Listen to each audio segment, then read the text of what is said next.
Good evening. Welcome to this evening's Audit Committee.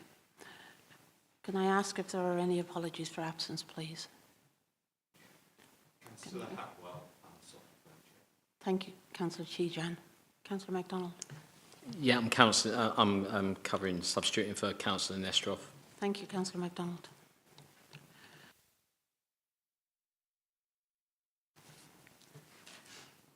Can I sign the record of the meeting held on the 29th of June as correct? I trust you've read it. Agreed, thank you. Do we have any urgent matters? I don't have any. Does anybody have any urgent matters? No urgent matters this evening, thank you. Any declarations of disclosable pecuniary interests and other significant interests, please?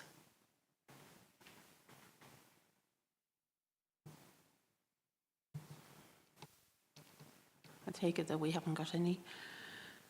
Thank you.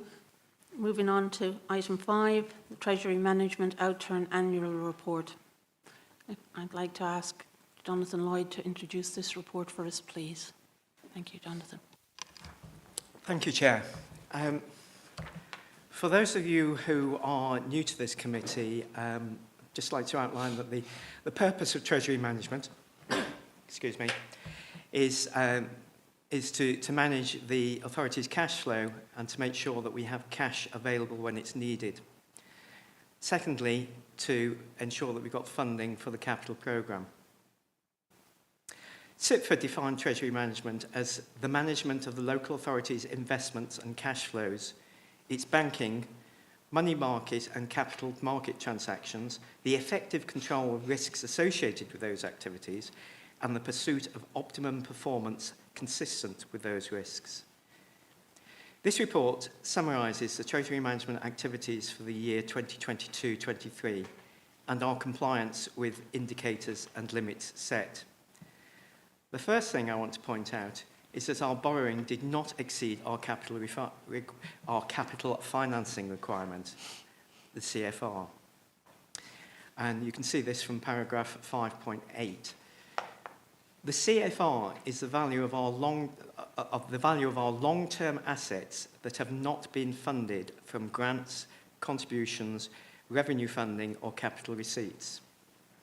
Keeping borrowing below the CFR demonstrates that borrowing has only been used to fund capital expenditure. It does not of itself mean that the borrowing is affordable.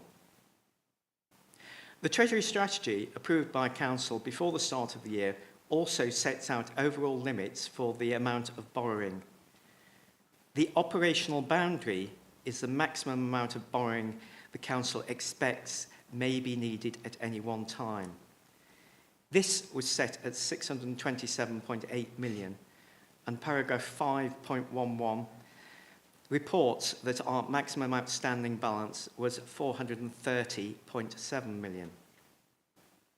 We are permitted to exceed this limit, but not the higher authorised limit, which includes a contingency buffer. This limit was set at 690.6 million. The table in paragraph 6.4 shows that the limits for the proportion of loans maturing in various... The table in paragraph 6.4 shows the limit set for the proportion of loans maturing in various timeframes. In addition to the percentages shown, a monetary limit of £100 million was set for loans repayable within 12 months. This limit was increased to £150 million as part of the Treasury strategy for 2023-24, but that increase was only effective from the 1st of April 2023. Unfortunately, due to an oversight on my part, the original limit was breached by 678,000 just for the last couple of weeks of March. The breach is also referred to in paragraph 10.5.1.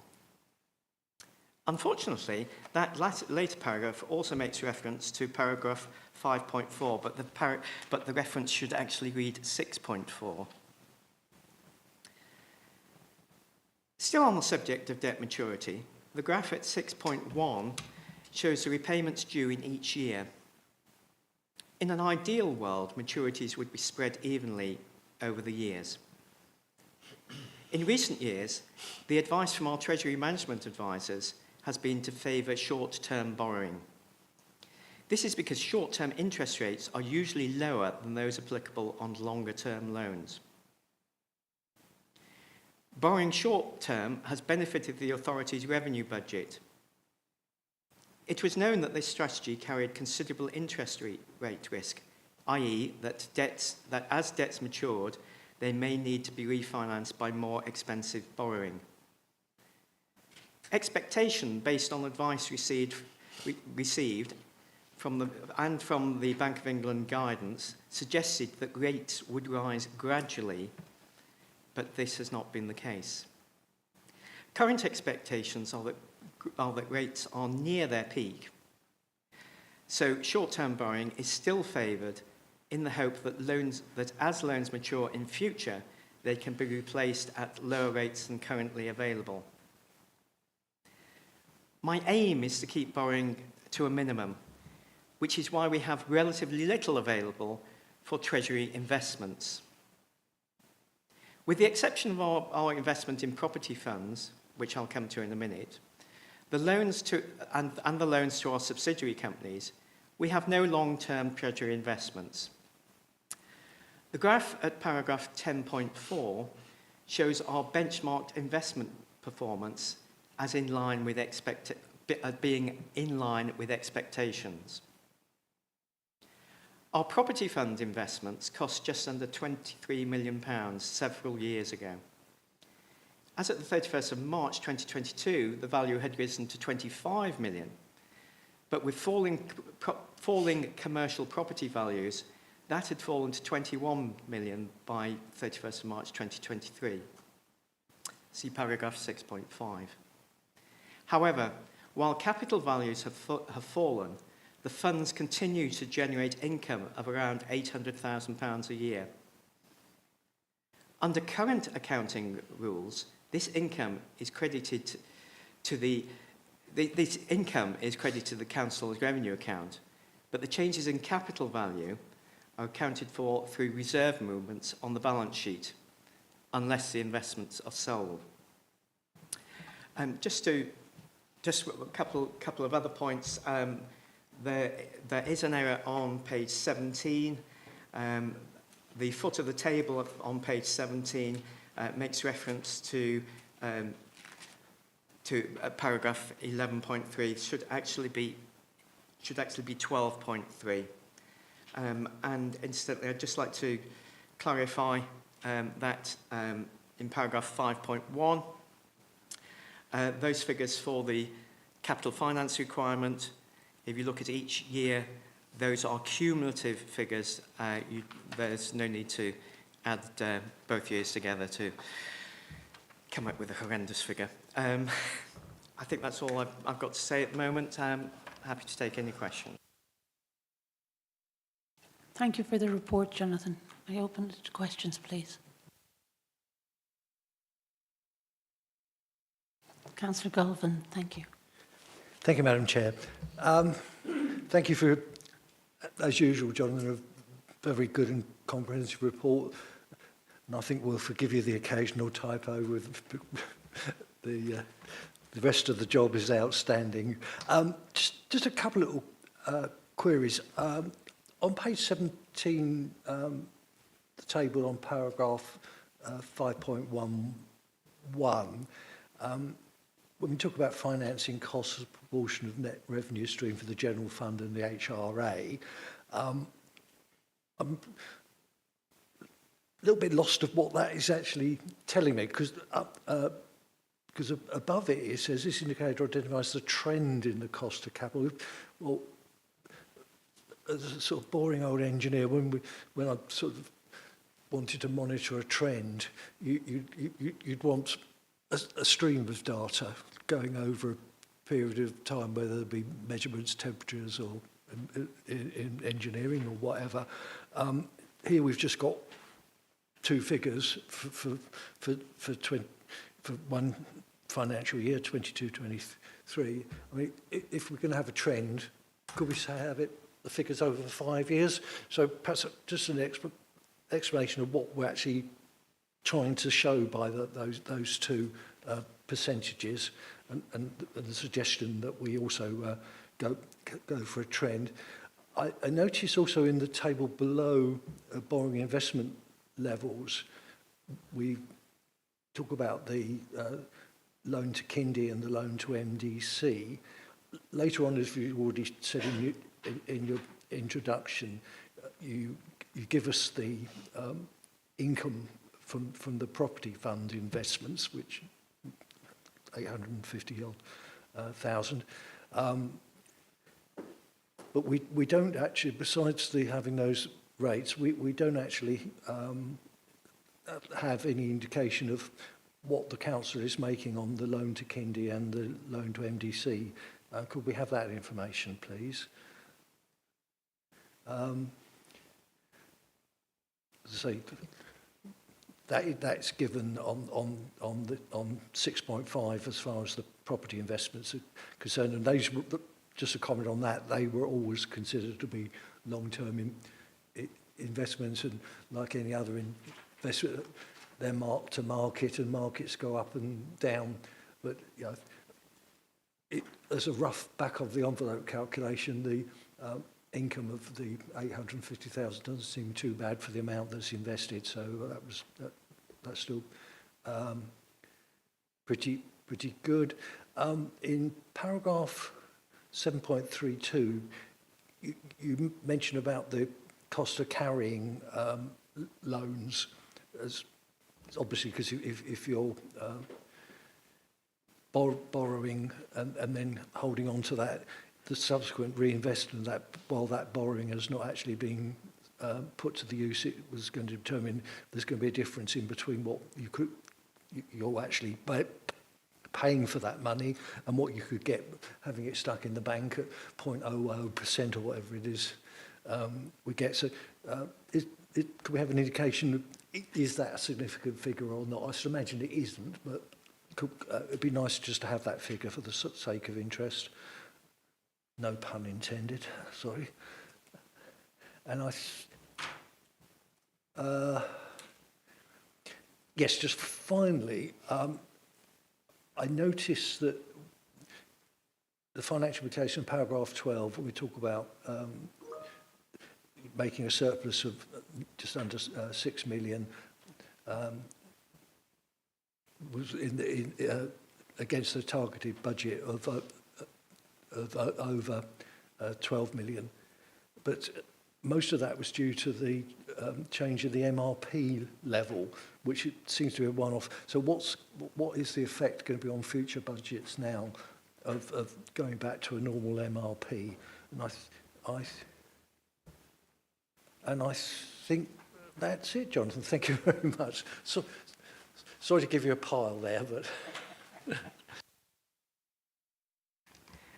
Thank you, Councillor Galvin.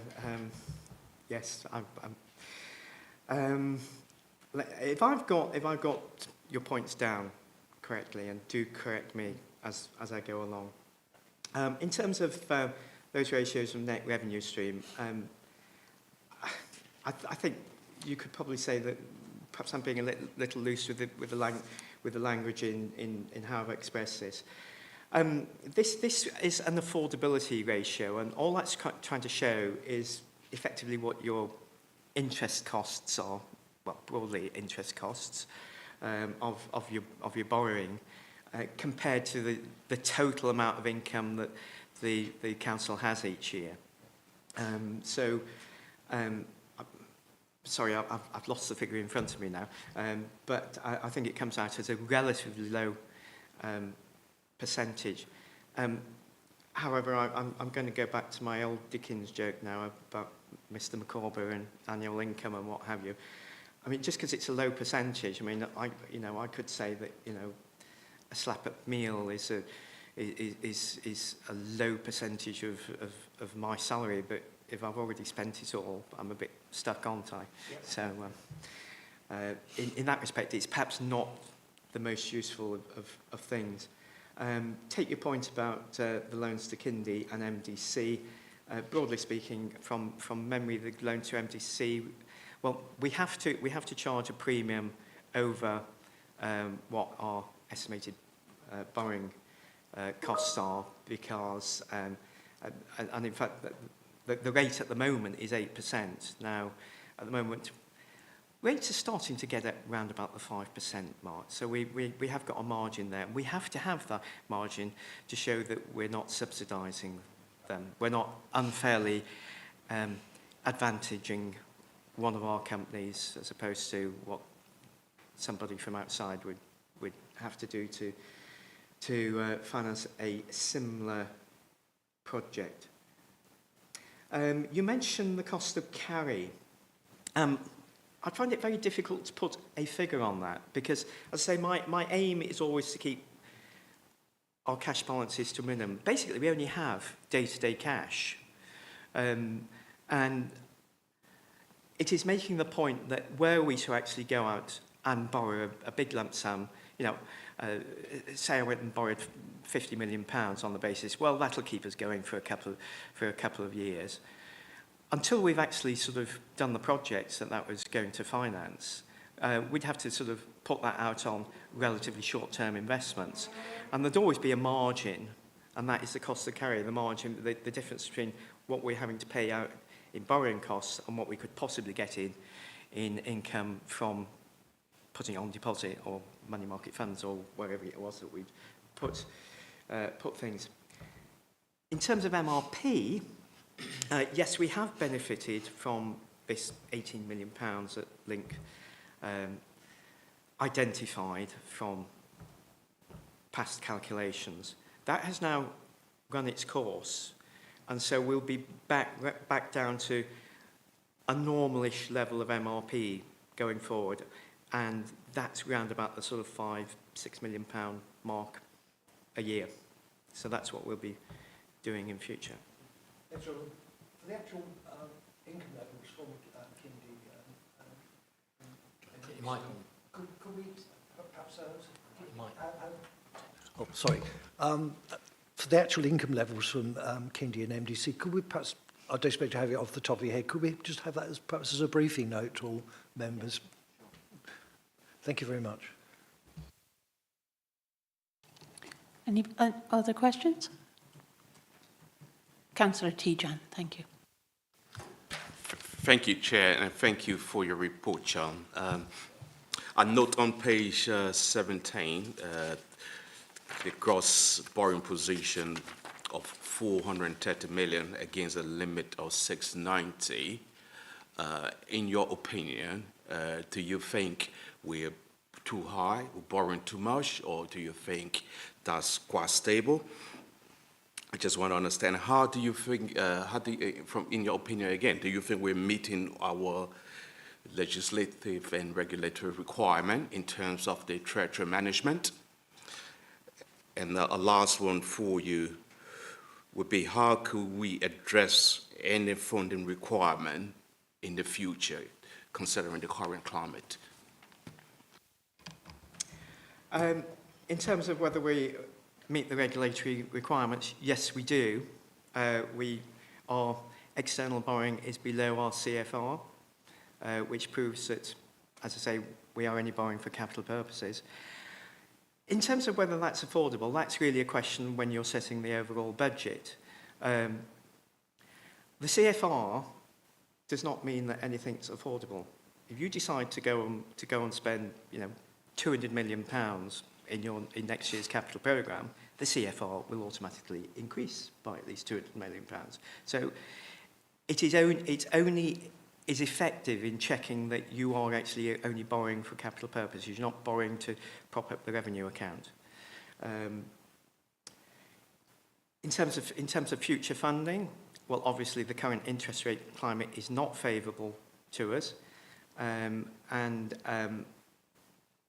I don't think I can say anything more than that without getting into a political argument, which I'd love to, but I still need the job. Sorry, Chair, if I can come back to you. I'm just looking at the risk element, really. That's why my question is driving to how prudent are we, and what are the risks? What do you see ahead?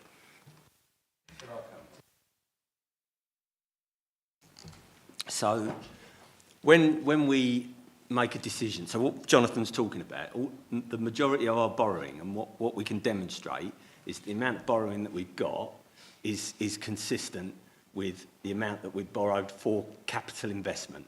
So those projects, it's not borrowing for working capital or anything like that.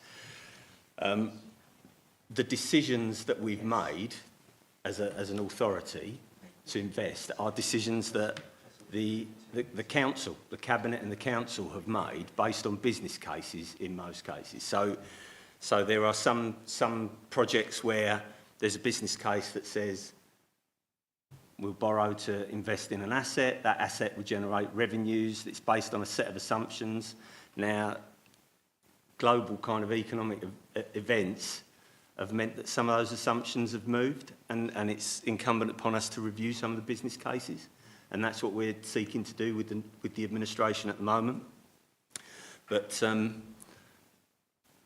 let's take the MDC schemes as a for instance, although they're not sort of part of the capital programme now in terms of what we report. But the interest rates have gone up for those schemes. The cost of materials and labour have gone up, which means that the original business cases that were agreed look tricky, but obviously on the other side of the equation, house prices have gone up and rents have gone up. So those ones, at the moment, the advice is that that's stacking up. Some of the other investments, we're going to have to relook at. So some of the decisions that were made, let's take another for instance, splashes. The decision to invest in a new leisure centre, we based that on borrowing costs at the time. Borrowing costs have gone up, materials and labour have gone up. Will the income that generates go up commensurately? That's a question. So we need to go and revisit all of that. So I suppose that was a bit of a waffly answer, but what I think we're saying is at the time the decisions were made, they were made under a set of assumptions that we felt were prudent. The environment's changed and we probably need to review all that. And just for clarification, I would imagine, Phil, that the risk register is under constant review. Yes. Yeah.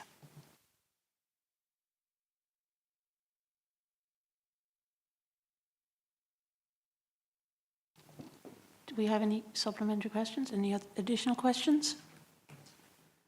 Can I hand over to the Vice Chair then, please?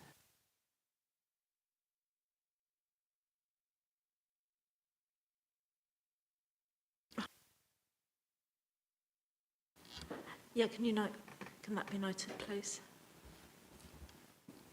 Also the briefing paper. Yeah. Thank you. Thank you.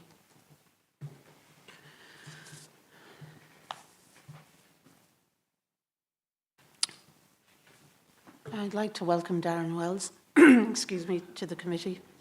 And I also want us to look at the Interim Auditor's Annual Report on Medway Council for 21-22.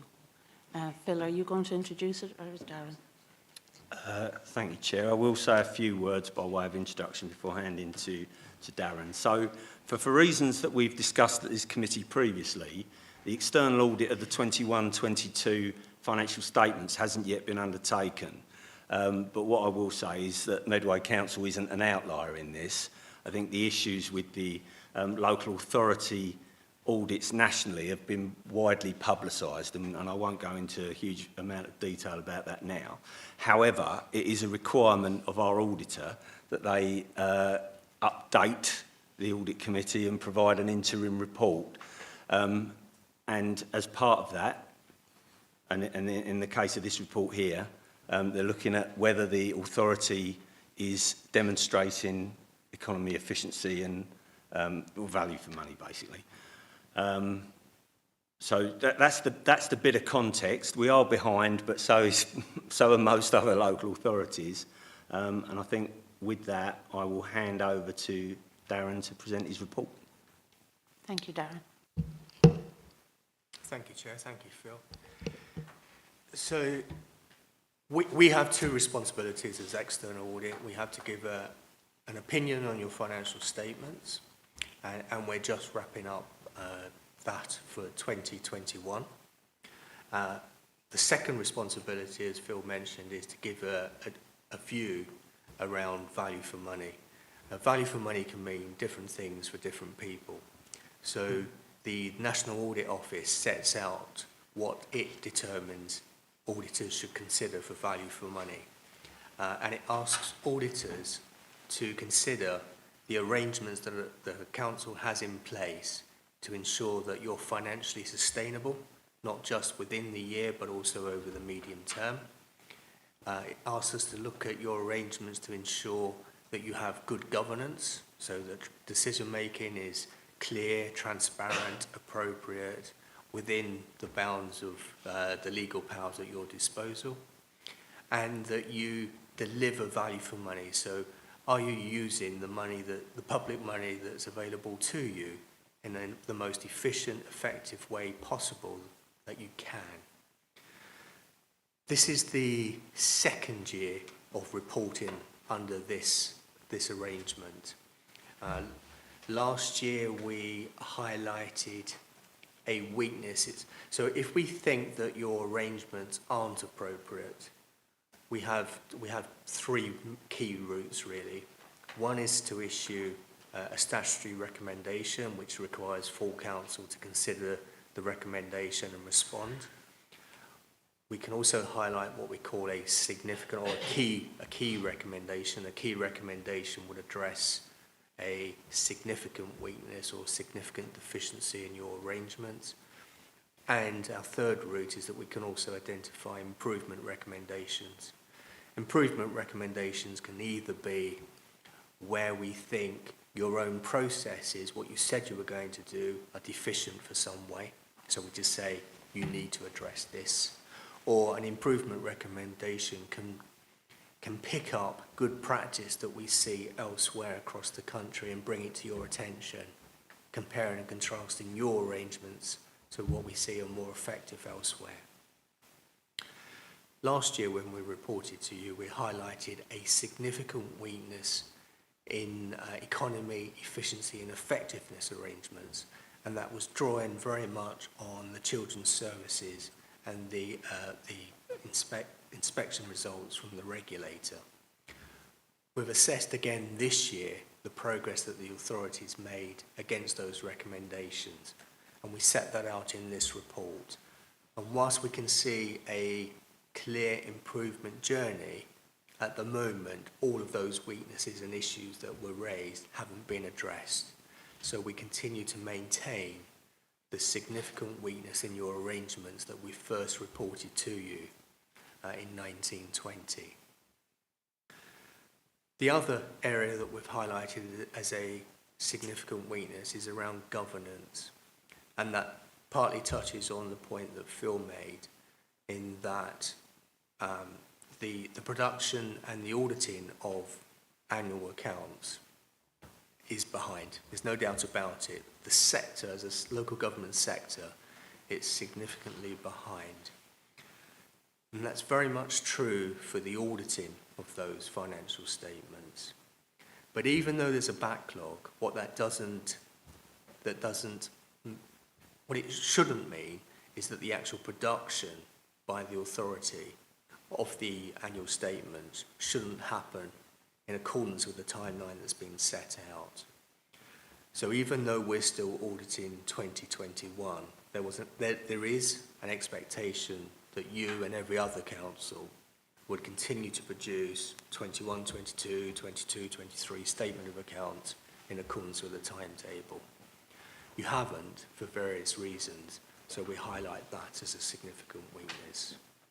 And then the rest of the report just draws out some of those areas where we highlight some improvement recommendations, and you'll see that those have been accepted by management.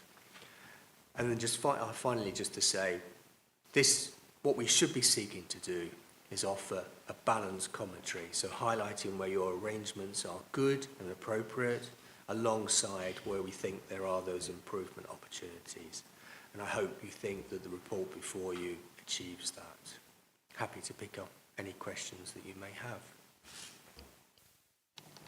I open the floor for questions.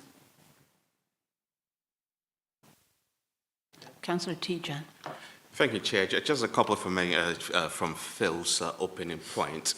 I know the report highlighted that 35% of local authority, only 35% of it, I believe, have met the statutory deadline in terms of publishing their accounts.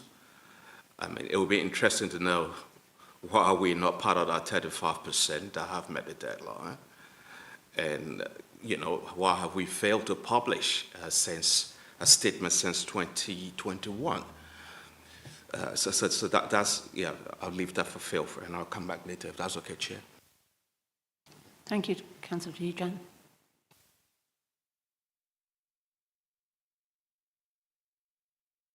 About the issues that we confronted in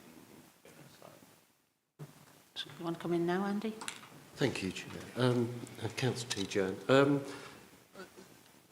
I guess we, like all authorities, have limited resources, and in an ideal world, we would produce a set of statements and we would go through an audit in a timely manner, the whole thing. It would give us then time to prepare and produce the next set of statements.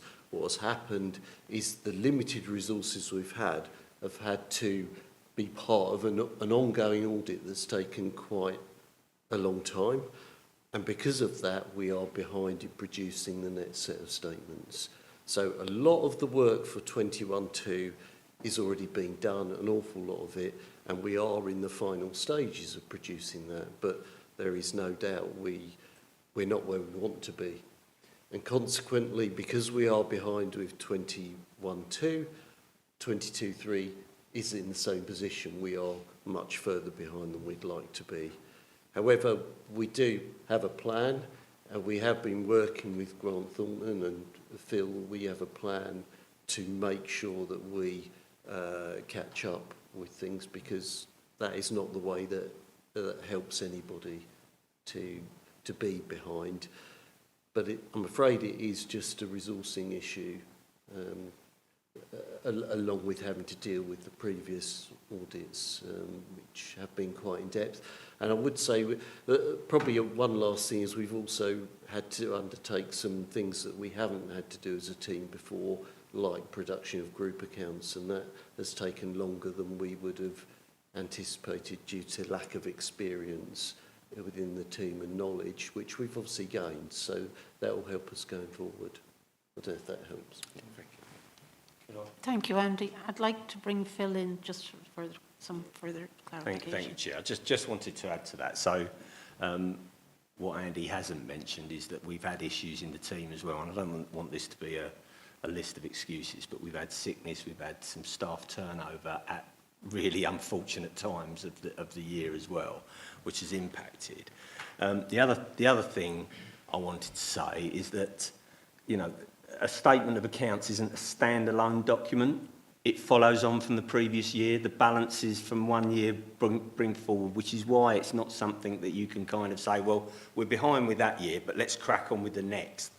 Those balances, the brought forward balances from one set of accounts feed into the next. So that's part of the reason this kind of has to be done in a serial way rather than in parallel. The final thing I want to say is that as part of the agenda pack, there was a letter in there from Lee Rowley MP. So the plan that Andy alluded to, and which Darren and I agreed to catch up, has been superseded by events. Are you able to talk about that, Darren, a little bit now? So explain where we are. This is kind of hot off the press. I know that Councillor Brown and Andy attended a webinar with DLUC literally this morning to explain the new arrangement. So, and that's still at consultative stage, but I don't know whether you can help us a little bit more with that, Darren. Happy to. It may be that my knowledge is not as great as yours if you've attended a meeting this morning, but my understanding is that a hard deadline is going to be given for each year of outstanding accounts. And if the audit has progressed to a sufficient point that the auditor could give an unqualified opinion by that hard deadline, then fine. That's the ideal world. If the auditor wasn't able to complete all of the work and therefore had to give a qualified opinion, they would, regardless of how close or not to completing the audit they would be. In the worst case position, if sufficient work couldn't be undertaken such that the auditor had to issue the extreme disclaimer opinion, then they would by that hard deadline. I don't think at the moment dates have been set for those hard deadlines as far as my knowledge is, but what I heard was potentially it could be 1 year would be March for next year, the successive year may well then be June, and the third year may well then be September. So it was all to conclude within the next year.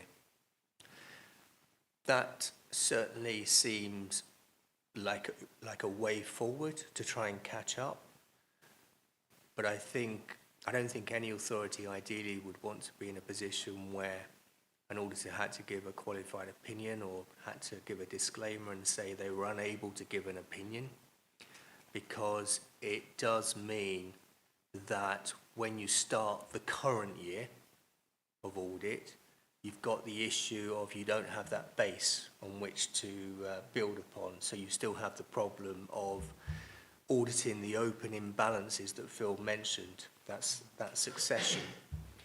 So it's not an ideal solution, but it is a way forward, because otherwise I think everyone felt that as a sector, both authorities and auditors, the ability to catch up could take years.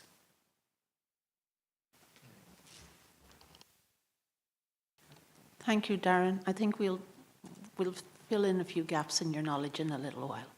I'd like to bring in Councillor MacDonald, who's indicated he wants to speak. Thank you, Chair. Mine are only a couple of simple, I say simple, Phil, I'm not sure if they're going to be that simple, but just touching on, without unpacking it too heavily, just touching on the resourcing element of that. So it's not necessarily by, for example, piling another 5 staff, it would change it.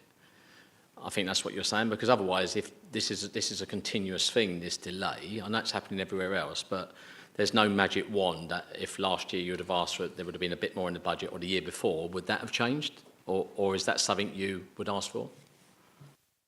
Yeah, thank you, Chair. I can respond to that. So in the last, it's probably just over a year now, so about sort of February, March last year, I undertook a restructure of my entire division, and in doing that, we did create additional capacity in that part of the finance team that is responsible for delivering the audit, the closure of accounts, the statements of accounts. I had also made a commitment that the original plan that I'd agreed with Darren is that we would try and conduct audits in parallel. And the commitment I made is that if we agree to do that, I will throw and it would be additional resources. I would throw additional resources at this to catch us up. Now, with the consultation that DLUX engaged in at the moment, I don't think we need to do that. But I haven't had that conversation with Darren yet because it's hot off the press. And I think now the team is structured in a way that if we can get on an even keel, we can deliver the audits in the required timescale. And I think that the breathing space that the DLUX consultation, if agreed, will give us, will allow us to get to a good place by the time we're the 24, 25 accounts. So it feels a long time in the distance, but we will. There is a plan to get it straight. Can I just come back, Chair? I think there's definitely no throwing. I know Andy and his team do a great job, so it's not. It was just wondering whether there was a missed resource element. Can I just ask as well about obviously the children's services is a concern. It's still a concern in the pack. I presume it's going to be a concern in the 22-23 as well. So this is going to be a red flag probably for quite some time. Am I right in saying that? Yes, because the auditors will judge our value for money based on the year that they're looking at. And during 22-23, we were still deemed an inadequate children's service. I'm sure you're aware of Ofsted are in at the moment. In fact, I think they've just concluded. I don't know what the outcome of that is yet, so I can't. And I'm sure it would be embargoed even if I did know the answer. No. So, all right, but yeah. Thank you, Councillor MacDonald. Councillor Galvin, you've indicated.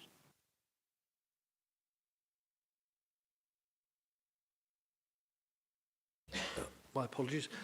Children, yes, I think it is going to hang over for a long time because this is going to be a long journey of improvement. I think we accepted that the first time when we were found to be inadequate. There's such a in-depth change of children's services required. That wasn't going to be done overnight.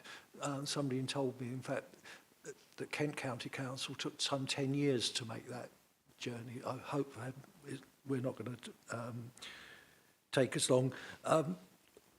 Resources for the team, so that's interesting because it is a balance, isn't it? You could throw extra resources at it, but that puts extra strain on our finances.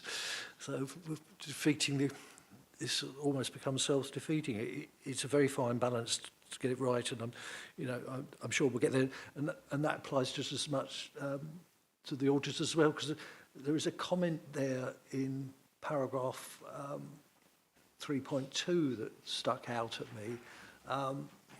In the interim period, the Grant Thornton audit teams have had to move on to NHS audits, and the council has not yet received audit certificates for 2020-21. So it appears there's resource issues on both sides of the equation.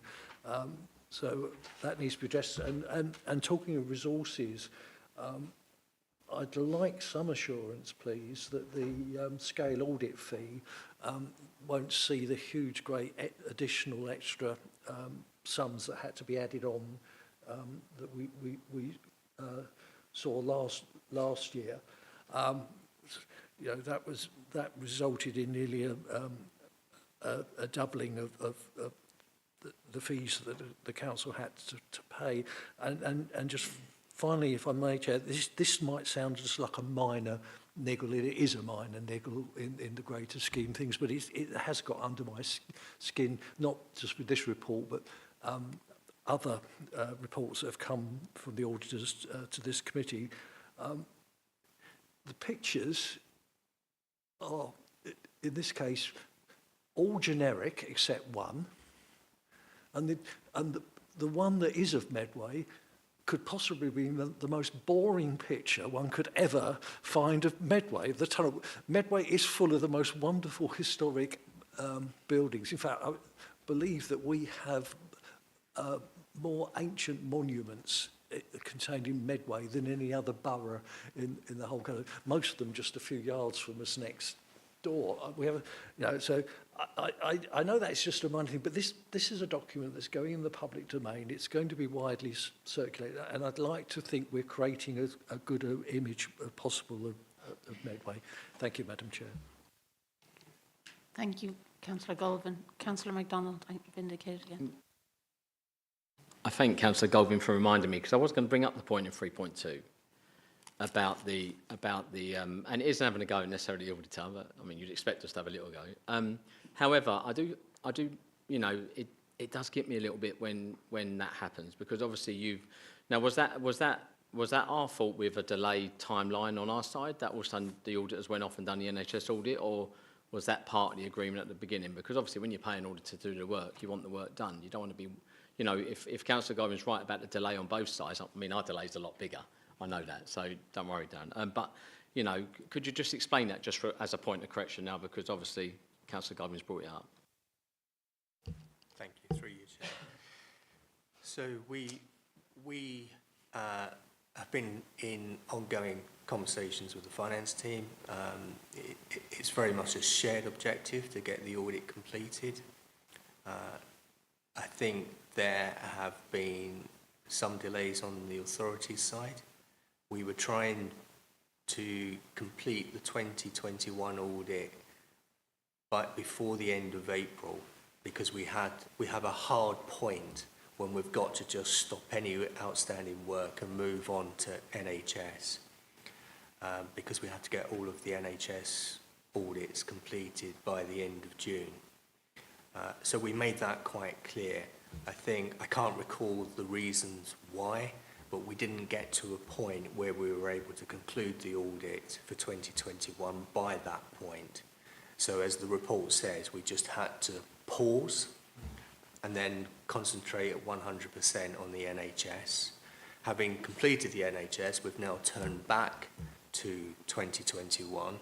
And for instance, I was working on the audit file only today, and I anticipate that we should be in a position to conclude and issue the audit opinion within the next week. So we will complete 2021 very soon. And as the discussions we've had with Phil and his team is to start at least 21-22 in November. And just coming back on that, Chair, about the pictures, I must admit, when I did, I'm not too stuck on the pictures, but I think you are right, Councillor Goldman, with regards to that. And I must admit, when I got to page 13, and it's got the tunnel in there, I thought it was going to mention something about the tunnel. So I think it is a fairly good point, although I can think of a few more ancient monuments.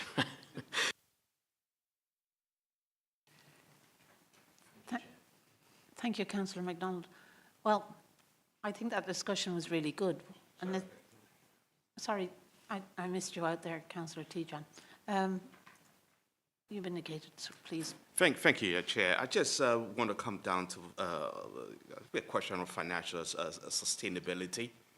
You know, page 44/44, we talk about 3.9 million underspent. It's our good story in 2021, 2022. And then you touch on the investment with regards to MDC.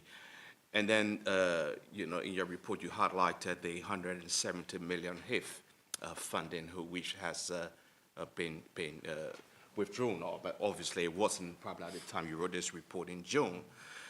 But you highlighted some risk with regards to liquidity and exposure the council would have had. Now, in your opinion, do you think there could have been any recommendation to prevent the council from being at some of the risks that we have? Because currently, I presume we have incurred some costs, or we will incur some costs that we are not aware of, or we probably are aware of. And I just wanted to get some comments from you with regards to how you perceive this risk that you identify in the report at the time, and looking back, how will you comment on this currently? Thank you, through you, Chair. So I don't know if the council has incurred any risk relating to that. All I can say is that at the time of our work, it was clear that the council was fully aware of its exposure, and its decisions were made in light of that. So we didn't feel that there were matters that hadn't been considered by the authority when it was making those decisions. What we're highlighting in the report here, when we say that the council is liable for 1% of cost overruns in excess of 170 million, I mean, clearly that risk would escalate if the project was to proceed. Its current state, I don't know, given the withdrawal of the funding.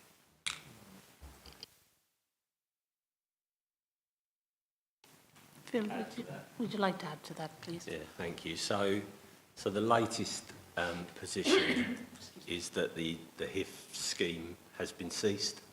The grant funding's been withdrawn. However, the risk that we were confronted with, that there would be costs incurred at risk that we don't recover from Homes England, has essentially been dealt with. We've reached agreement with Homes England that the expenditure incurred since the original cut-off that they gave us in end of January, they will honour that up to a maximum of 3.2 million, which is in line with our estimates.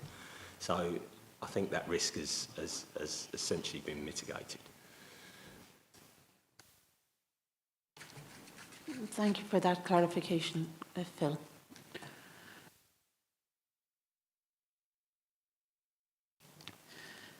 Firstly, I'm very happy to know that we are very close to signing off the 2021 audit.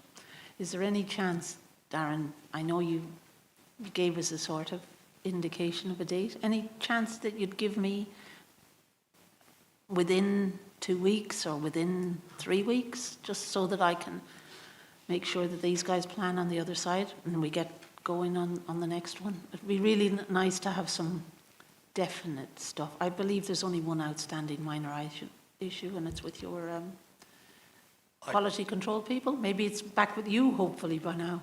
It's been back with me, Chair, and then I've pushed it back again. So, but we are very much close, and I would certainly think within the next 2 weeks we should be finished.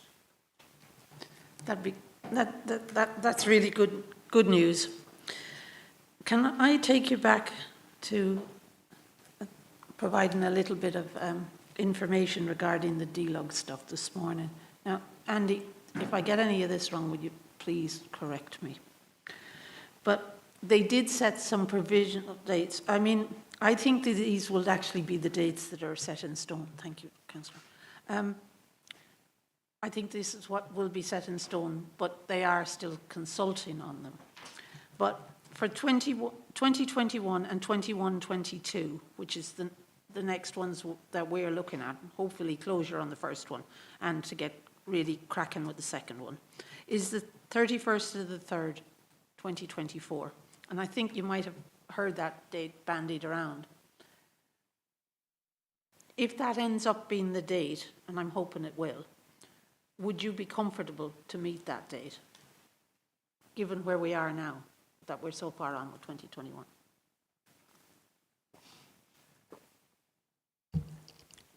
I couldn't give you 100% assurance. I think our plan that we'd spoken with Phil and the finance team was to start in November. So that would be getting the audit completed within 4 months. That is feasible and that's possible, but our collective track record to date suggests that will still be quite challenging.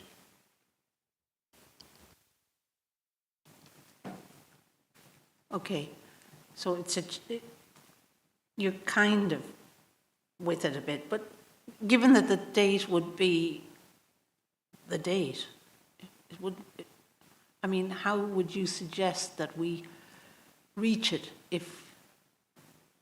Could we bring forward the November, or would we have, and would your organisation be in a position to resource it to meet the date? Because the date's it's going to be the date, whatever it is, but if we were working towards that one, if we started today, would we be in a better position? Sorry, Phil, you want to come in on that? Yeah, thank you, Chair. So I think what we need to reach is a commitment to a date for the audits of those outstanding years. And if we can do this offline, Darren. If we have that conversation about the dates, then we'll make a commitment that we'll be ready for it. And I mean, that's the uncertainty from your perspective, isn't it? That we're not ready for you to come and audit our statements. But if we can agree when the audit will take place, I'll make sure we resource it to be ready. Can I ask then that if that's the case, that you and Darren agree some dates and take it back to us, maybe just offline? Yes, I'll update that. Is the committee happy with that as a suggestion? Thanks for everybody's contribution on that.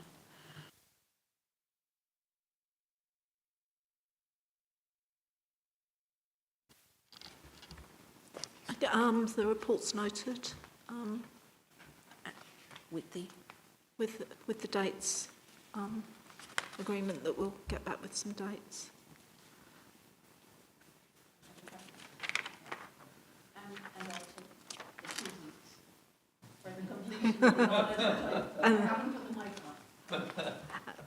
And, yeah, and the 2 weeks.